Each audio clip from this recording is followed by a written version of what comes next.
урматтуу кыргыз журтум. Бүгүн кул кылмышкер аталган жетимсиреген кыргыз эртең дүйнөгө башчы болобу?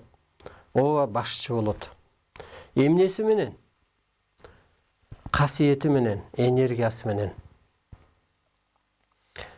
Биринчи ушу алтын доор болоордо ар бир адамга кырсык берилет экен. Мына азыр адамдын баары кырсыгып атат. Жаны бар да, жан ичинде жан досу бар. Бийликтегиси дагы элден жаман кегип атат, иш жүрүшпөй атат, бала чакадан кармап атат, байы деле, карабайымы деле, көз ачыгы деле дегеле адамзаттын баары кырсыгып атат. Көрсө ушу алтын доор башталаарда кырсык берип, анан кырсыкты туура чечмелеп өсүп кетсе, анан кызмат берет экен. Кызмат, ааламдык кызмат. Биринчи ушул алтын доор башталаарда оору берет экен. Мына азыр оорубаган киши жок. Биз ушу күнүгө сабак өтөбүз да, көрөбүз ушу ооруларды да, мындайча айтканда. Оору бергенде ушу өзүн өзү таанып, оордун билсе, аркасынан оомат берет экен. Демек, сыноонун баары биринчи сыноо берилет экен. Сыноо берилгенде адам өсүү зарыл. Өссөң өлбөй жаралат экенсиң, мына жан дүйнө. Өлбөй жаралуу деген бала жаралганда мүнөзү жакшынакай болуп калат. Эч көңүлүндө кир жок. Анын сыңарындай азыр ошол мына менин башыман өтүп атат. Биз менен ушу илим алып, өсүп аткан адамдардын башынан өлбөй жаралуу деген аң сезим ушул бир кырсыгуудан, кыйынчылыктан ойгонуу болот экен дагы, анан өзүн өзү тарбиялап, өзүн өзү таанып, изденүү башталат экен. Же өсүп өлбөй жараласың, же өчүп жок болосуң. Ушундай азыр кичи кыямат күнгө салыштырса да болот делет бул жерде. Ошол убакта көп жылдык адамдын эмгегинин, тажрыйбанын негизинде адамдын бош жаткан кара куш мээси ишке түшүптүр. Мисалы адамзат жаралганда тили болсо жок жаралган. Турмуштун мукташтыгынан сөз пайда болгон. Жылдар өтүп, кылымдар өтүп, жыгачтан ушу соко, ошондон бир орудия жазап келсе, анан темир доорун басып өтүп, анан техника доорун, көптөгөн эволюциялык этаптарды басып өтүп, социализм, капитализм, өңдүс, байгедей деген системаларды басып өтүп, ар кандай ушул диндерди басып өтүп, илимдерди басып өтүп, ушу 21-чи кылымда же алтын доордо адамдын гени сүйөгү жетилиптир. Бош жаткан кара куш мээси иштеп баштаптыр. Ушу суроолорго аягында жооп кылайын. Бүгүн тема өтө терең. Аягында ушу балдар чыгарып келип берет. Анан жооп кылайын. Бир 10-15 мүнөт. Ошондо биздин кара куш мээбиз ишке түшүп баштаптыр да, ушу көп жылдык адамдын эволюциянын, тажрыйбанын негизинде гени сүйөгү жетилиптир. Мисалы, гени жетилгенде анан үйлөнүп, анан балалуу болот да, жетилгичеңди балалуу болбойт. Мисалы, кыз балдар деле. Анын сыңарындай ушул азыр ушу гени жетилген кезде адамдын турпаты өз кызматын, могу телосы алмаштырат экен. Энергия өткөргүчкө айланат. Же болбосо ушу жаратуучулукка өтөт. Ошондуктан ушул энергия топтоо үчүн эң биринчи эмоциясы жок жашоо.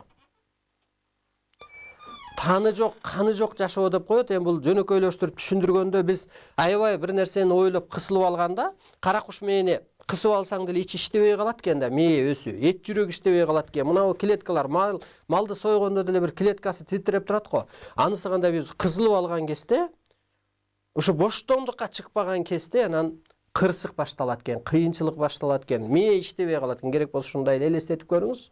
сөөгү иштебейт да, мээнин ичи иштейт. Ошол кысылуудан мисалы мына аң сезими жабыркап, мындай көп эле адамдар азыр ушу көп адамдын аң сезими жабыркап калды. Сөзгө түшүнө бербейт. Сөз айтсаң маани бербейт. Сөздү да оңдоп сүйлөп жеткире албайт. Көрсө ошол аң сезим жабыркап калганы. Эми ошон үчүн эң биринчи ушу боштондукка чыгуу маселе экен азыр. Ушул алтын доор үчүн же жаңы доордо жашоо үчүн ушу боштондук деген бир эң биринчи чоң маселе экен. Ошон үчүн урматтуу улуу журт, улуу кыргыз улуттарды боштондукка чыгарууга жоопкер дейт. А боштондук деген бул көрпендечиликтен, ар кандай рамкадан чыгуу. Мисалы рамка деген эмне? Ошол мен деле болсун, элде болбосун, мен жакшымын, акылдуусунуп алган адамдар бар да. Эми окууну окугандар, бир нерселерди көргөндүр, бирок сизден да акылдуу адамдар бар. Ошону бир мындай рамкаланып алган. Же болбосо менде болсун, же бир жылтыр кийинип анан элден өйдө өзүн сынып. Же болбосо ошо сүйүүгө, элеске маани берген. Ушунун баары бир рамка болот экен. Дин, байлык бийлик үчүн урунгандар, ана башканын баарын токтотуп коюп, байлык үчүн башын ургандар бар. Энесин саткандар, жерин, аберин саткан адамдар бар. Ошонун баары эле рамка чыгарбайт экен. Кыйынчылык.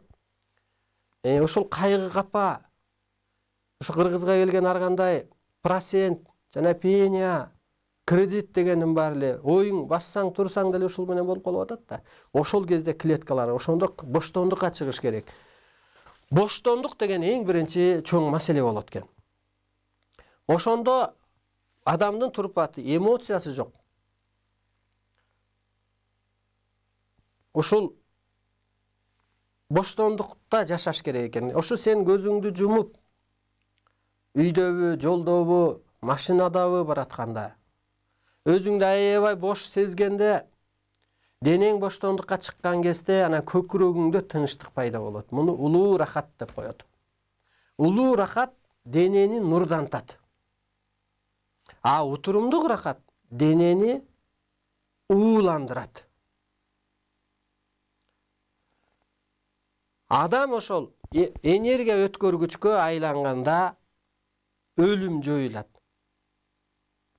Ошо адам өзүнүн турпаты менен могу көзгө көрүнгөн жашоону тейлөөчү бир ок болот дейт, жаратуучу. Анан чындап эле муну чечмелеп көргөндө жер жашоосунда адамдан ыйык, адамдан улуу, адамдан жаратуучу, эсеп кысапты туура чыгарган эмгекчил эч бир күч жок да.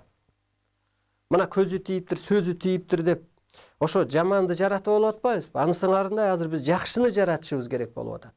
Алам деле, жер деле ушул 21-чи кылымда адамдын оюна карап айланып башкарылып калат экен. Бул кандай дегенде мына эл бузулса жер бузулат го. Мына могу үйдө деле, үй бүлөдө деле тынчтык болсо, үйдө жакшылык го, күлкү, шаат, жылуулук. Кабагыңызды бүркөп алсаңыз, жаныңызга эч ким деле жолугусу келбейт да, сиз менен мамилдешкиси келбейт. Сөзүнө маани бербесең, кагып силкисең. А күлүп жайнасаң, сиз түшүнсөңүз, баарлашсаңыз, сырдашсаңыз, сизге ким болсо да бир жок дегенде арманын айтып келет да, бир кеңеш алайын деп келет. Же ошо бир сөзүн айтып алып, анан бир жообун табат сизден. Ансыңандай ушул адам жаратуучулукка өтүш керек экен. Өтүш керек. Ошол кезде ушу турпат менен психологиядагы эриш аркагы иштеш керек. Сапарлаш, катарлаш иштеш керек. Эскиче психологияны, эскиче эле бир пендечилик эмес, улуу доордун талабына карап иштеш керек. Анан ошол кезде бир зор толкундар келет экен. Азыр ошо адам өтө улуу экен, ыйык экен, эми ошо улуулугун бышыктоо үчүн кадам сайын ар кандай удаарлар болуп турат экен. Жакын, жакшы көргөн адамыңан, жакыныңан, бала бакыраңан, табияттан, жокчулук, барчылык, кыйынчылык. Анан ошол кезде адам аргасыз анан изденүүгө, аргасыз өзү жаратууга мажбур болот. Практикага чыгарып койсоң аргасы жок иштейт да, кыйналып, кысталып. Анан ошол кезде анан ушул табыгый мыйзам деп айтсак болот, табыгый талап деп койсок болот. Эми Алла ушундай буйруду дегендей, табыгый талап ушундай болуп атат. Ошондуктан азыр кырсыгууну биз кызматка буйруп атыптыр деп кабыл алсак, туура чечмелеген болобуз. Орун болбосо биз изденбейт элек да. магдырап болот. Бүгүнкү жашоо өтөт деп жашай берет элек. Ошонун баары ушу оорунун артынан оомат берилет. Кырсыктын артынан аркасынан ошо кызмат берилет экен. Баягы чыгым болгондо киреше кирет деп кыргыз айткандай.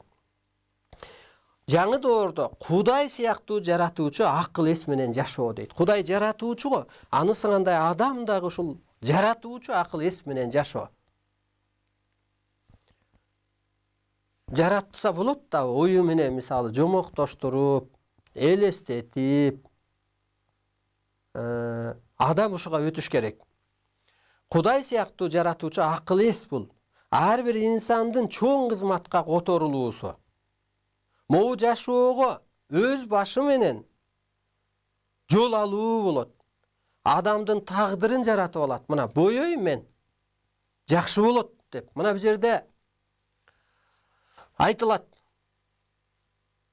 Бирөөнүн сен духун көтөрсөң, ошондо сенин энергияң күчүнө кирет деп. Бирөө көңүлү түшүп турса, эң биринчи анын көкүрөгүн жамаш керек, анан суу куйсаң токтойт да, болбосо куя берсең жыртык, мээсине эчтеке кирбейт да. Ошон үчүн биринчи духун көтөрүп анын.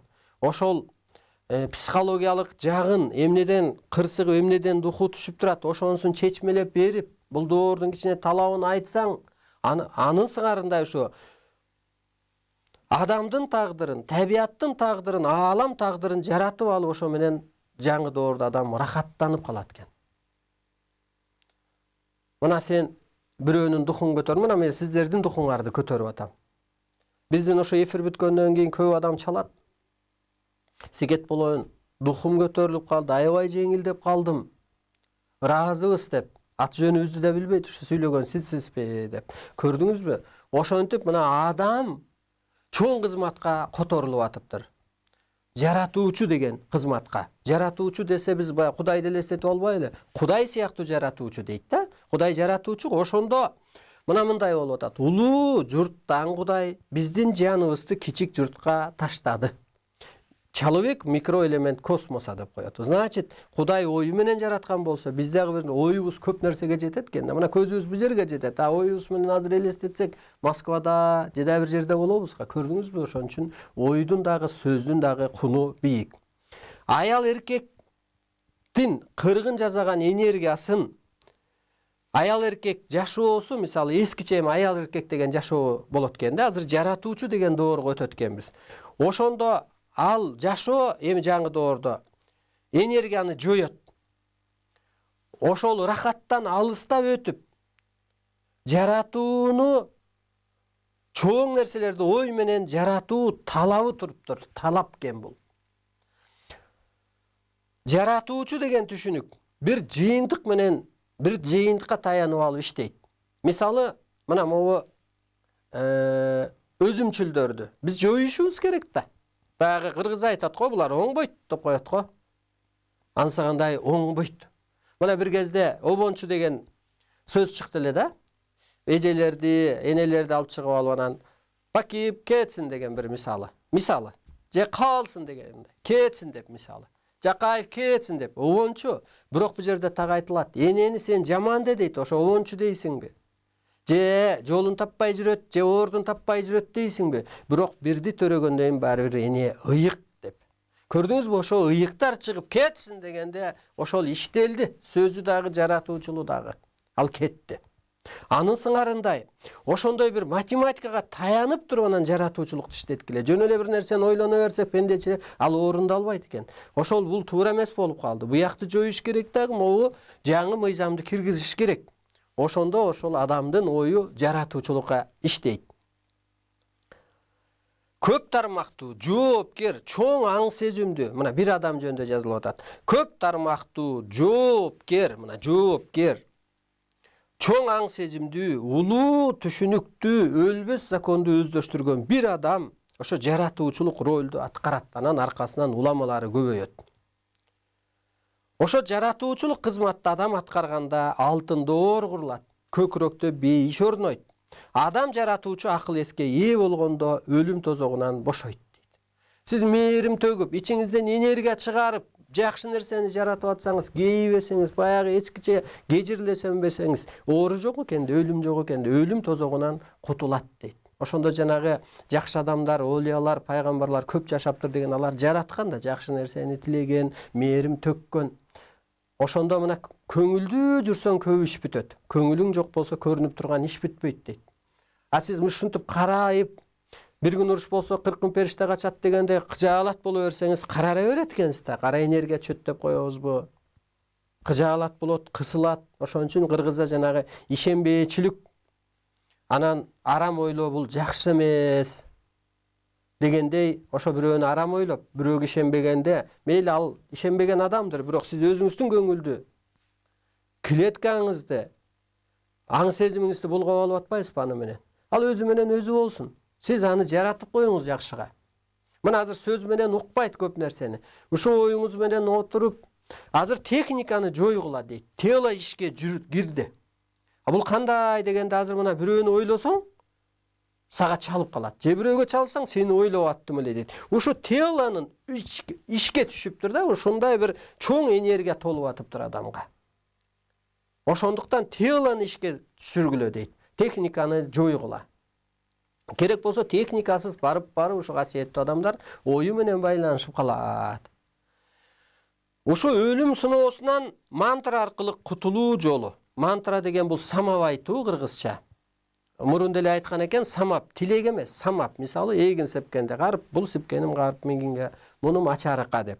Мантра бул өзүнү ирээттөөчү курал экен. Адам өзүнө ирээттеш керек болуп атпайбы? Ошо песке энди баягы пендечилик,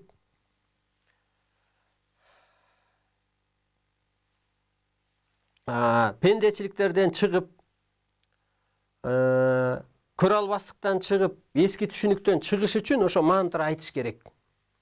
Бул өзүңдү ирээттөөчү чоң курал. Куралың болсо пистолетиң же бычагың болсо бир нерсени келсе, ширеңкең болсо өрттөй коесуң, жипти болсо да, жок болсо кыйын да ал. Берчи тамызганга же өрттөгөнгө дегендей. Анысы кандай ошондой курал экен. Адамдын гени жетилгенде, мына жетилди деп атпайбызбы жаңы доордо? Адамдын гени жетилгенде жаратууну, боек берүүнү, өзүңдү өзүң камсыздандыруу үчүн, мына жаратуу, ошо сөзүң менен, оюң менен жаратуу үчүн, өзүңдү өзүң камсыздоо үчүн, боек берип сүйлөө үчүн ошо мантра айтылыш керек экен. Мисалы, ошол мен баланча байкедей болоюн деп, эңсеп, самап жүрүп мен ошондой болгом. Мисалы, анын сыңарындай ушул самап айтса болот. Ошо мына адам жаратуучулукка жеткенде, мен жашоонун үнүмүн деген мантра бар. Мына сиз үнүңүз менен жашоону боеп атасыз. Мен жашоонун боегумун. Сиз үнүңүз, боегуңуз, оюңуз менен жашоону боесоңуз болот экен. Сиз сөзүңүз менен боесоңуз болот экен. Мантра 21-кылымга чейин толук кандуу иштеген эмес. 21-кылымга чейин толук кандуу иштебептир. Жер ааламдагы мыйзам өзгөргөндө, анан ушу мантра өз күчүн көрсөтөт. Мантра негизинен жоюлган нерсени жаратат. Убакытка баш ийбеген улуу сыйкыр күч. Мантра бул жетилген гендин зор күчү, жетилген адамдын зор күчү экен. Бая сыйкыр күчү. Жетилген адам, же өзүн ишенген адам баланын жүрөгүн көтөрөт да. Ансыгандай ушу мантра жаратуучу дагы ошол чоң күч. Мантра сөөктөн чыгыысы керек. Ага зор ишеним, улуу закон коштоо иштейт. Ар бир инсандын мантрасы өзү мындай өйдөлөгөн сайын ошого жараша айтса болот. Мисалы, мына мен улуу түшүнүктүн ээсимин деген мантра бар. Сен майдаланбайсың да аны айтканда. Сен ошого калыптанасың ошо мантра аркылуу. Мантра өзүңдөгү эски түшүнүктү өчүрүп, жаңыны көчүрөт. Ар бир инсан могу жаңы доордо жаралуу максатын, миссиясын, анан кызматын билбесе, ар тараптан кырсыктайт. Крупный банкрот болот дейт. Бала чакаданбы, иштенби, аң сезимденби. Мантра айтып кайталоо менен ошол энергияны сиңирип, мына мен ошо улуу түшүнүктүн ээсимин деп, мен духумду эч ким түшүрө албайт, менин духум эч нерсеге багынбайт. Азыр сыйкырчылык доор келип атат, мындайча айтканда. Мурун материалдык мир болуп атса, азыр магический мир деген. Ошол жаратуучу доор келип атат. Ошондо жана кыргыздардын арасында бирөө жамгыр жаадырган деген болгон го, мисалы жаачы. Ал жөнөкөй эле керек болсо жамаачы кийген адам. А ичинде ошо энергиясы, мантрасы, тазалыгы, касиети болгон. Жаратуучу кара куш мээнин иштөөчү механизми бул өзүнчө тема. Ошондо ушул көп жылдык адамдын эволюциянын тажрыйбанын негизинде адамдын ушул жана күнбашпыз деген ошол кара куш мээнин толук иштеген экен. Ошол кара куш мээ толук иштеген кезде сиз бирөөнүн духун көтөрө алат экенсиз. Бирөөгө боеп жакшылап сүйлөй алат экенсиз. Касиеттүү адам деп коет го. Касиеттүү адам десе бир көрүнүш көрүп калган, же тагдыр айткан адам бул касиеттүү эмес. Же бир манас айтып калган адам. Касиеттүү адам деген калыс, тегиз, ар бир адамдын тилин түшүнө билген, мамиле кыла билген, чечен, көсөм адам ошол касиеттүү болот. Эң биринчи калыс. Сөздү түшүнө билген. Көрбөй туруп көсөм сүйлөгөн. Ансыңарындай ушул жаңы доордо ушу кара куш мээбиз толук ишке түшөт. Ал үчүн ушул кайра жаратуучу мантраларды айтуу керек. Бирөөгө мамиле жасоо үчүн, ага боек берип, өйдөлөтүп, дух берүү үчүн кара куш мээ аркылуу аткарабыз. Ошо кара куш мээси ишке түшкөн адам гана бирөөгө дух берип сүйлөй алат экен, бирөөнү жасай алат экен. А жөн адам мен кыйын дей берет да, жаны түшүнө бербейт. Ошондо ушул улуу рахатка өткөн кезде, боштондукка чыккан кезде гана анан кара куш мээ иштейт экен. Бул кылымда кара куш мээ жаратуучулукту аткарат. Майда рахат жеке жалган жашоого иштебейт, карама каршылыкка иштебейт. Бул мээ такай иштеш үчүн, же толук иштеш үчүн ушундай улуу талкуулар, чоң суроо жооптор сөзсүз керек. Ушул закондун негизинде анан дүйнө эли биригип алтын доорго түшөт. Мына кара куш мээ иштеген адам адамды биле баштайт, көрө баштайт. Ушу боштондукка чыккан адам бир нерсени сезип баштайт, түшүбү, же мындай көкүрөк байланышыбы, же сезүүсүбү, рамкадан чыккан адамдар. А биз ошол клетка сезип билет экенди. Клетка бир нерсени чыгарат экен, анан биз кысып алган кезде оору сыркоонун баары ушундан болуп атат. Мен өлбөй түбөлүктүү жашайм деген тема бар. Адам өлбөй калат, азыр өлүм жойлат болуп атпайбызбы барып. Жер аалам менен гармонияда болуп, рахаттанганда, улуу сөздөр аркылуу тамактанып, адамзатты жаратып жашаган адам ошол көп жашайт экен. Бул кандай делгенде, мына жер аалам менен биз гармонияда боло албай атабыз. Мына абаны эле карайлы. Биз мына аялсыз жашай албайбыз дейбиз, же бала бакырасыз, же акчасыз жашай албайбыз дейли. Аны эми жарым күн, бир күн жашасак болот, аларсыз. А жарым секунд, жарым мүнөт абасыз жашай албай атпайбызбы? Караңызчы мына. Абада эмне бар? Алла бар. Абада эмне бар? Жогорку күчтөр бар. Өмүр булагы, келечек чырагы, жаңы идеялар абада. Караңызчы, ушуга бир сый кылсак болобу?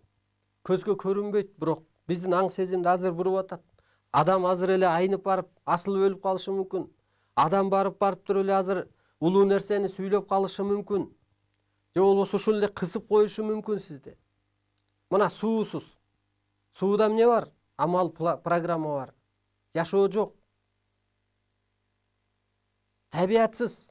Мына баардык көзгө көрүнгөн нерсе табияттан туруп атат. Мына ушу менен гармонияда бол. Көзгө көрүнбөгөн ушул абадан бийик дүйнөлөр менен гармонияда бол. Болгон ушу строй материал, мына онун баары ушу табияттан. Жеген, ичкенибиз. Бирөө чай берсе деле рахмат айтабыз да, ушу бара болуп мага чай дайындадыңыз, жүзүмүңүздү үзүп бердиңиз, наныңызды бышырдыңыз деп. Анысы кандай ушу гармонияда болгон кезде, анан улуу сөздөр аркылуу тамактанып, майда эмес, ошого маани берген кезде, адамзатты жаратып жашаган кезде анан өлбөстүк пайда болот экен. Майдаланган жокса, сиз кейиген жоксуз. Ооба боло берет, майда чүйдө кырсык турмуштан ак кара эгиз жүрөт. ээрчип жүрөт, эри шаркак жүрөт. А бирок ага сиз майдаланбаңыз. Кайтыш болуп кетсе дагы, ооба сөөгү кайтыш болду, жаңы ааламга чыкты деп башка жагын көрүп. Аны менен биз эчтеке таппайбыз, кейиш менен. Ый менен. Бирөөгө жаман айтып, бирөө SMS жазып атпайбы, азыр жооп кылабыз сизге. Мен түбөлүктүү чыныгы жашоонун ээсимин деп, могу жашоонун ээси адам өзү. Ээси да адам өзү ээ да бул жашоого. Өлбөс күнмүн, бүтпөс түнмүн, түгөнбө суумун, өчпөс отмун деп ошого салыштырып өзүңдү бийиктетип. Менин касиетим кара ташты эриткен зор көрүнбөгөн күчтү. Касиеттүү адамдар бар да ошондой. Биз ошого калыптанышыбыз керек. Менин ишенимим, жалпы дүйнө тааным, жанагы кыргызчылык, теңирчилик бул дин эмес, дүйнө тааным деген ушул болуп атат да мына. Менин ишенимим жана жалпы дүйнө таанымым бийик аң сезим аркылуу мына мен майда чүйдөнү, мына мен өзүм жыйыштырдым, өтөт ал жумуш. Өлбөгөндө оокат бар, балдар өзүнүкүн иштеп тапсын, окусун, урунсун, беринсин, өссүн. Ансыгандай ошол бийик аң сезим аркылуу гана жаралса болот экен. Кайра ушул жерден психологиялык өлүм кылып, кайра эле мына азыркы жаалат болуп атат турмуштан. Алсага кайрак, сен бычаксың, курчутуп атат. Ушул жагын көрсөк болот. Аял эркек гармониясы, иньян рахаты өлүмдү жаратып келген экен, энергияны жеп келген. Мен аны жокко чыгардым. Ушул улуу рахатка өтүп, бүтпөс рахаттын даамын татып, жаратуучу түшүнүккө жетиштим. Жаратышыбыз керек оюбуз менен, сөзүбүз менен. Бул эртедир кечтир сиздер да ошого барасыздар. Мына биз жаратып атабыз. Мен баарына мээрим бейишин ыйгарам. Мен жараткан мээримден өлүм коштошот дейт. Чындап эле да, мына мээрим төгүп эле, күлүп, жайнап эле, жаманды жакшыга жаратып, ар жагын көрүп отурсаң эле анан өлүм биз менен коштошот да. Мына ашказанда эле көп тамакты сиңирип салат го. Ансыгандай жаман жакшыны сиңирип сал, сен жакшыга жаратып сал. Көмүр кычкыл газын бактарак сиңирип алып деле кычкылтек бөлүп чыгарып атат го. Ансыгандай биз ошо жаманды сиңирели, жаман адамды сиңирели керек болсо, байкуш пендени сиңирели, анан жакшыга жаратып коелу. Биз бер жагын эле көрүп алабыз да. Ай сен бирөөнү жаман деп атасың, сенин балаң сенден артыкпы? Андан артыкпы? Өзүбүздү көрө албай атабыз. Алтын доор бейишин өз күчүм менен курам деген тема. Адамдын аң сезими, гени, маданияты чексиз өсүп жетилгенде мына генибиз, маданиятыбыз, аң сезимибиз эми өсүп атат. Мына былтыркы түшүнүгүңүздү карап көрүңүз, сиздин өзүңүз эле. Мурдагы жылкы, 2 ай мурунку түшүнүгүз. Күндөн күнгө адам өсүп атат. Кудай жерге түшпөйт, периште жерге түшпөйт, ошондой арбайлардын укугу бар дейт. Бирөө адамдарды кийип алып иштегенге. Ансыгандай биз кызматыбызды кылып атабыз. Бизде адам деп, пенде деп, же эскиче кабыл албаңыздар. Бизде ошо ааламдык сыйкыр күч кийген, эгер чындап айтканда. Анын сыңарындай, ошол гени маданияты өсүп жетилгенде каалаган жашоосун өзү жаратат. Каалаган жашоосун. Караңызчы мына жаратуучулардын. Мына азыр урушпасаң кыргын жок. Жамандашпасаң сенде душман жок. Чеберин дагы чоркогунда адам өзү жаратат болуп атпайбы? Мына азыр сен жакшына сүйлөш. А бирок сүйлөшсүн сенде аң сезим бийик болуш керек да, ошол кишинин психологиясына, ошол кишинин оюна жеткидей сүйлөш керек. Ансыгандай ошо адамдын гени сөөгү жетилгенде, каалаган жашоосун өзү жаратат. Мына жашообузду 21-кылым бул жаратуучулардын кылымы. Жашоодо могу бардык мыйзамдар убакыттын негизинде эскирип, жоюлуп, жаңырып турат экен. Мына баягы капитализм система, социализм система дегендер өчүп кетти го азыр. Өлүп кетти го. Ансыгандай ошо эскирип, жоюлуп, жаңырып турат экен. 21-кылым алтын доорду куруучу кылым. Эволюция доору бүттү азыр. Энергия доору башталды. Адамдын укугу өтө бааланып, аң сезими боштондукка чыгат. Сыйкырлар адамдын менчиги болуп калат. Мына кыргызчылык бул өзү сыйкырчылык. Ошол эче бул убакта алтын доор курулат, бейиш башталат. Мына жан дүйнөдө бейиш болбосо каякта? Бул жогорку аң сезимге жан алмашуучу, мындай жан дүйнөнү өстүрүүчү деңгээлге чоң окуулар аркылуу гана жетишет. Адамзат жаңы доорду өзү курат. 21-кылым боштондуктун, өлбөстүктүн кылымы. Урматтуу улуу журтум, бизде бир 10-15 мүнөт убакыт бар экен. Ошо түшкө мына СМСтерге жооп кылсак, талкуу кылсак. Кыскасы, ушу жаратуучулуктун доору келиптир. Эгер эскиче пендече жашасаң, анда жоюлуп жок болот экенсиң. Азыр ушу жарат. Мына керек болсо ушу духуңду көтөр. Духу күчтүү адам гана жеңе алат бардык нерсени. Ошо түшүнүгүңө жараша түш берилет, түшүнүгүңө жараша оору, кырсык турмушуң ошо эскиден кутуласың дагы жаңылык болот. СМСте жазган экен, кайтыш болгон аялдан атынан магазин ачса болобу дейт. Эми бул болбойт деген нерсенин баары эле чектөө болот. Эмнеге болбойт? Сиздин көңүлүңүздө ошол болуп атабы? Кайтыш болгон адамды ушу диндегилер минтип айтат да. Арбак колдобойт, ал өзү мукташ болуп атат, көрдө жатат дейт да. Ай тобо кылайын. Сиздер билбейсиздер. Адам эки нерседен куралат. Жан дос, дене дос деп. Жан досу руху ааламга кетти, жана арбагы деген. Мен деле баламан кыйынмын да, баламды коштоп колдоп уруп койгонго шартым бар. Анысы кандай, бул арбак колдогону бары рас. Аны көп эле адам көрүп жүрөт. Аны көрө албасаңыздар, кыргызда мындай сөз бар. Эки көзүңдүн көргөнүнүн не пайдасы бар дейт. Эгер көкүрөк көзүң сокур болсо дейт. Анысы кандай, туура эле кое бериңиз. Мына биз деле өтүп кеткен атабыздын атын балдарыбызга койдук. Кененбай деген биздин тайеке болгон экен. Инимдин баласына койдум. Эчтеке болбойт, жакшы бул. Түшүмдө ат көрсө кандай болот дейт. Ат эми 3 кырда чечилет. Эгер өлүп калса, сиздин кырсыгууңуз жок, минип жүрсөңүз бул жетишкендик. Арыктаса өзүңдүн жолуңду тап дегендик. Байланышта көрөрманыбыз бар экен, кабыл алсак. Алло, саламатсызбы? Саламатчылык, кичине катуураак сүйлөңүз, Неме байке, түш көрдүм да мен. Айта кой. Менин жолдошум түшүмдө ак куртка кийип атыптыр да. Кымбат, аябай кымбат баалуу куртка экен. Анан мен анын акчасы жок болсо, кайсы акчага алдың деп таң калып атыптырмын да. Жакшы.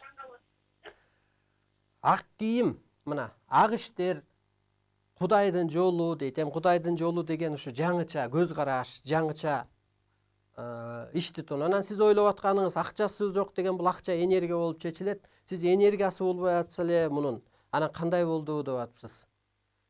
Жолдошуңуз эми эр деги эле түшкө кирсе, бул энергиянын түшкө киргени болуп чечилет да.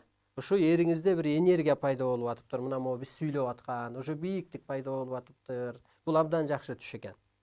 Ушул ак жол, ак иштер бул ушу ааламдык жол деп чечилет экен. Андан кийин жылан түшкө кирсе эмне болот дейт. Жылан дагы 3 түрдө чечилет. Кара жылан болсо бул жердик жашоо болуп чечилет. Эгер ак жылан болуп көзгө көрүнүп же болбосо ошол астыңан жоолуксабы, же болбосо ошо түшкө кирсе, бул ааламдык сыйкыр күч болуп чечилет. Себеби бул жөлөмө күч катары. Мисалы, Манас атамдын ажыдаары болгон деген бул жөлөмө күч катары да. Ал жанында жүргөн эмес да, мына жөлөмө күч катары. Сизге ишенбей барып дем салдырам дегендерди сезесизби? Мен дем салбайм. келгендерге сабак өтүп коем. Мына көрөрмандар көп, келгендер, кеткендер көп. Ошо илгери бирөө ооруса Куран китепти алып келип, анан окуп дем салып койсо жакшы болуптур дегендей ушул сабак өтүп атканда эле эстейт, буту колу кычырайт, уктап калат, анан эртеси күнү өздөрү жаңылыкты айтып келет. Мен бул жерим оорубай калды, минтип калдым, түшүнүгүм бийиктеп калды, мен болор болбоско мурун кии берчү экенмин, мен өзүм душман болуп жүрүптүрмүн деп. Анысы кандай илимге ишенбеген инсан илдеттен арылабы дейт. Мына жерде илимге ишенбеген инсан илдеттен арылбайт. Бул илим Кудайдын эле жол жобосу. Кудайга ишенбегенге сыноо, азап, тозок ыйгарылат. Илдет ички жан дүйнөңдүн жардылыгынан пайда болот. Илимге ишенбесең азаптан, оору курсуктан кутулам деп ойлонбош керек дейт. Анан бул илим кандай дегенде мына кыргызда айтып коет. Нике кайып дейт. Өлүм кайып, конок кайып. Мына ошо өлүмдү сыйлап атпайбызбы биз? Кайыптан буйрулган. Конокту сыйлап атпайбызбы? Коркуп, ошол балабызга өзүбүз жебеген ашты берип, сый кылып, кайыптан буйрулган конокко. Никени сыйлап атпайбызбы? Ушул кайын журтума ушундай буйрулду деп, керек болсо ошо кайыптан буйрулду деп, күйөө баланы пайгамбар сыйлаптыр деп, келинди бул келген деп, келгин энергия деп. Анысы кандай бул кайып илимин дагы сыйлаш керек. Адам атадан эле чакырык бул, адамзаттын теги болгон.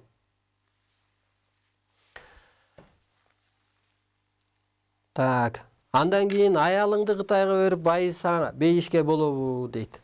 Ушундай бир анекдот сөз чыккан. Арстан алай аялын Кытайга берип коюптур деп. Мен аялым менен жакшынакай эле жашоодомун, ыраазымын.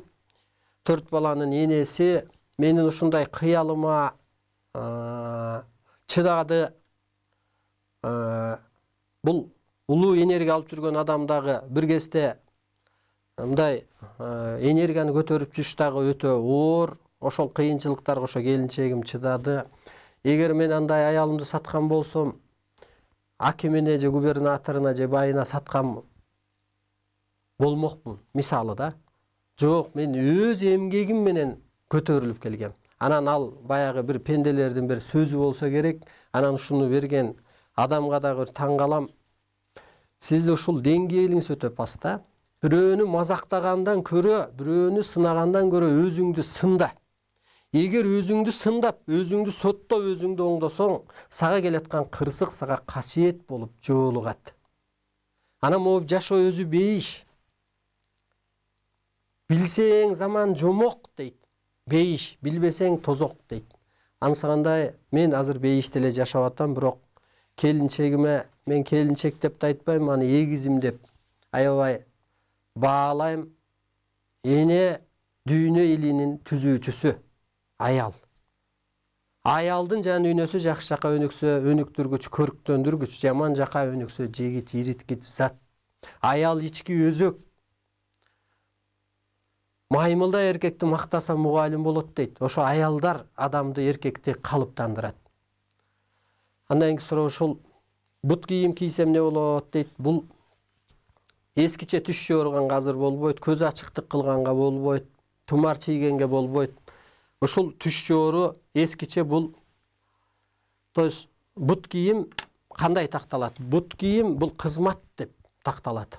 Мына батингеңди кийип анан бир нерсеге чыгасың да, анын сыңарында ошол кызмат болуп чечилет. Ошо кызматка буйрулуп атыпсыз, бир иш кылышыңыз керек экен, жолуңузду табышыңыз керек экен. Урматтуу улуу журтум, бизге бөлүнгөн убакыт байыды.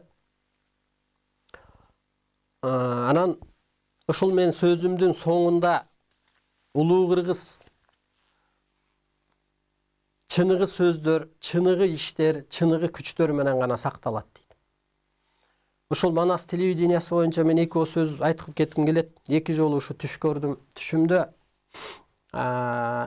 ушул телевидениянын жетекчиси өтө касиеттүү, изденген, төрөпейил, кеңпейил бир журналист жок мындай кыргыз диликтеп, Кытайга чейин барып, жердин баарын кыдырган.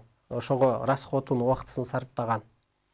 Биринчи ушу киши жетекчи бул Манаста. Экинчиден, Манасты атты атты көтөрүп жүрүш оор. Биз бала кезде укчу элек, манас деп атын койсо баласы аябай ооруп туруп анан өзгөртүптүр деп. Үчүнчүдөн, азыр кимде энергия болсо, ошонун иши жүрүшөт. Кайсы жерде касиет болсо, ошол жерде иш жүрүшөт дейт. Анысы кандай? Ушул жерде энергия бар. Түшүмдөн ушул нерселерди көрдүм. Анан Манас бурулуш жасап келген кыйынчылык убактарда, кыйын убакта, ушул убакта да азыр ушул Манас телевидениясы бурулуш жасайт. Анан анча-мынча рекламаңыздар болсо, ушул телевиденияга берсеңиздер бир энергиясы туура иштейт. Керек болсо ушундай бир уyu, ушу агама окшогон адамдардан бата алып, кичине чайыңарбы, наныңарбы, кичине пулуңарбы көтөрүп, ансыңардай ошол түшүмдө ушул телевидение жөнүндө эме убакыт кичине кысылып калды. Ансыңардай ушул мына бурулуш жасайт бул Манас. Азыр дагы ушу бурулуш болуп атат. Биз ушул жерге чыкканы эски бир түшүнүктөгү адамдар бир жерлерден кыйрап түшүп атат. Биз ушул Манастан чыкканы көп чалуулар, изденүүлөр, эскерүүлөр болуп атат. Ушул темаларды эртең СТВ каналынан кечки саат 9:20 улап сүйлөйбүз. Түш жоорулар боюнча, ошол багыт боюнча, табыгы илим боюнча суроолоруңар болсо, байланыш телефонум 550 788 188, анан Ошка же WhatsApp ушу 706 988 188 988 188 706 коду менен. Анан YouTube'дан да көрсөңүздөр болот, бирок башка багыт жок. Табыгы илим түшкөнү, табылма илимдердин күчү бүттү. Анысы кандай табылма нерседен азыр адам табыгы мүнөзгө өтүш керек. Эмки Аталар күндө Арбай күнүндө кечки саат 7-де жолукканча сак саламатта туруңуздар. Көкүрөгүңүздөрдө муздар, көкүрөгүңүздөрдө кыштар кетип, жазга айлансын, көкүрөгүңүздөрдөгү кейиштер кетип, көкүрөгүңүздөрдө бейишке айлансын.